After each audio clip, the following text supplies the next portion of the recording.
Hey guys, want to make another video here and talk about the fact that America is no longer a Christian country and has now become more hostile to the gospel. So, many of you have heard of the report, and I did a video on YouTube about the preacher in Milwaukee that got beaten up. He was talking about abortion outside of the Riverside High School in Milwaukee, and as a result, he got beaten up. He got punched. There's video of it. He was wearing a body cam. The person who punched him afterwards, they stomped on him and he got a concussion. People watched as he got beaten, and some people even tried to drown out his preaching while he was preaching because they didn't want to hear what he had to say. And we've also seen churches, people have attempted to close churches. They say it's because of COVID, but they don't have a problem with political rallies. And then on top of that, you just have this general attitude that is just against the church. And what people need to realize is that we are moving to a post-Christian nation status. Now, some people are going to object that I said America is no longer a Christian nation because they're going to say it wasn't a Christian nation. And I can accept that to a degree, but here's what I mean by Christian nation. When America was founded, it was based on Christian values. In other words, in the public sphere, when you debate, Christian doctrine was considered to be common sense, right? So the Bible was considered to be, a source text, something that would be authoritative. And that's no longer the case, right? So even though the founders had lots of problems and they did things that I don't agree with, but in general, they were geniuses in developing a governmental system.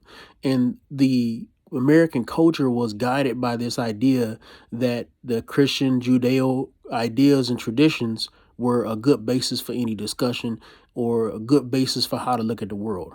And that can't be denied. Even if you look at some of the deists out there, people like Thomas Jefferson, who didn't believe in the whole Bible. If you look at Thomas Jefferson, he still had a Bible, right?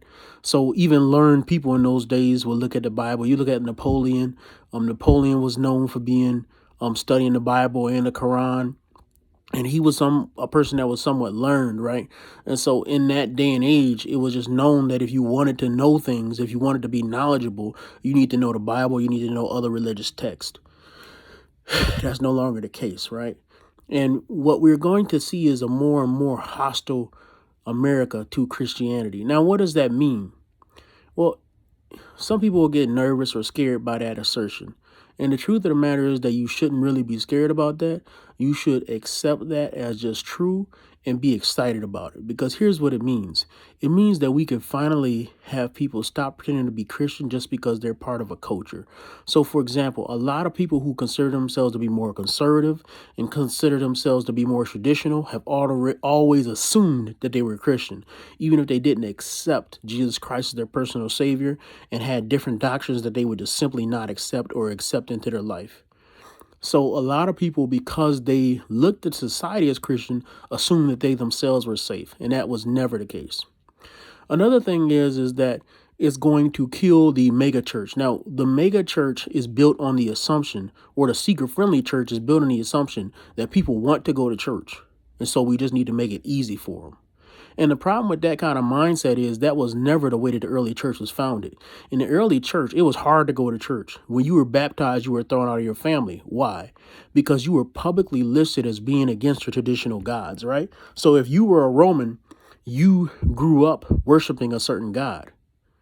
And when you identify with a different God, you're rejecting the tradition of your family and traditions of your fathers. So, for example, let's say in America, a good example of that would be, let's just say I just came out and said, I'm not going to ever celebrate New Year's Day, Christmas, or Independence Day.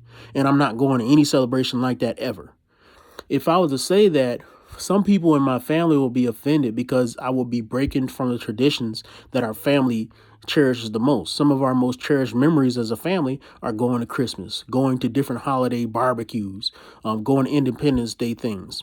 And so when you would break from that tradition, you automatically are, in some people's eyes, you're shutting the door in your family's face. And that was how the early church was started. If you look at even in the book of Revelations in chapters 2 and 3, a lot of the churches were under persecution because they accepted Christ and they identified with Christ. And in those days, certain professional associations wouldn't allow you to join them if you didn't identify with the God that association worshiped. So, for example, if you were a silversmith and you didn't worship, let's just say it was Diana. I'm not sure if that's the case, but let's say you didn't worship Diana as an example, then you couldn't be a silversmith. And silversmiths make a lot of money. That's a profession, right? So, for some Christians, they were excluded from certain professions because of their faith. And again, we're starting to see this, right? So certain companies will not want you to say things about traditional marriage, about certain sexual relationships.